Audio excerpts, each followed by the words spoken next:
শুধুমাত্র 25শে ডিসেম্বর বলে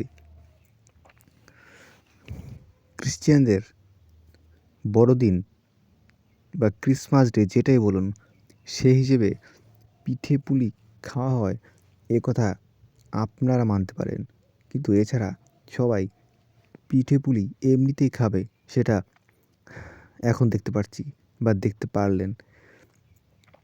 শীতের জন্য কুয়াশা পড়ে গেছে বেশ, সেটা বেশ প্রচণ্ড রকম।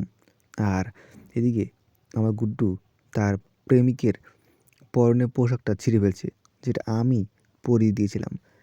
এটা মোটেও সে ঠিক করেনি, কারণ শীতে বেচারা কষ্ট করছিল, তার সাথে এরকম অন্যায় করা ঠিক হয়নি।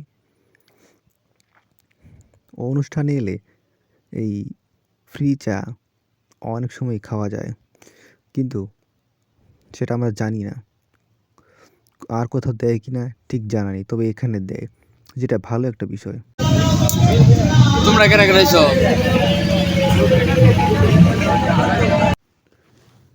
কোনো অনুষ্ঠানে গেটের সাথে বা গেটের সামনে বাইক পার্কিং করলে কতটা ঝামেলা হয় সেটা আপনারা দেখতেই পাচ্ছেন। আর এ নিয়ে নতুন করে বলার কিছু নেই। বাইক সবগুলো একজোট করে রাখলে সেটা বের করতে কিছু না কিছু অসুবিধা হবেই, আর এভাবে রাখলে সেটা বের করাটা সহজ কিছু নয়। শীতের রাতে ওরা থাকবে না, আর এত কুয়াশা শীতে ওদের ভালো লাগছেও না,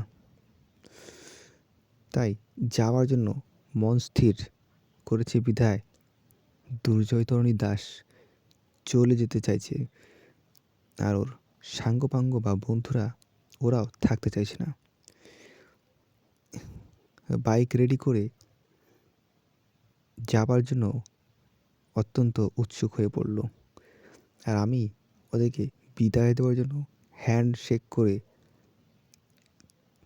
ঠিক ওদের যাত্রাকে আরও শুভ করার জন্য উঠে পড়ে লাগলাম।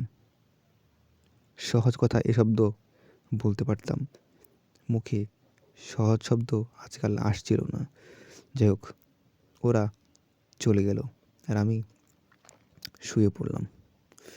শুয়ে শুয়ে ভিডিও এডিট করছিলাম, যেটা আপনারা দেখতেই পারছেন। আর ঘুম আসছিল না। এরকম সময়ে ঘুম খুব একটা আসে না।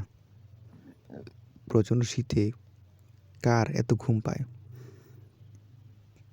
হয়তো অনেকের পায় বা অনেকের পায় না। সকালে দাঁত মাজি এরকম ভেষজ গাছের ডাল দিয়ে, আর শীতে হাত ঠান্ডা লাগে বলে সেখানে আগুন দিয়ে হাতে শীত নিবারণের চেষ্টা। হাঁটতে হাঁটতে অন্য একটা গ্রামে আবার চলে এলাম, যেটা আজকে সকালেরই কথা। আর সর্ষে ক্ষেত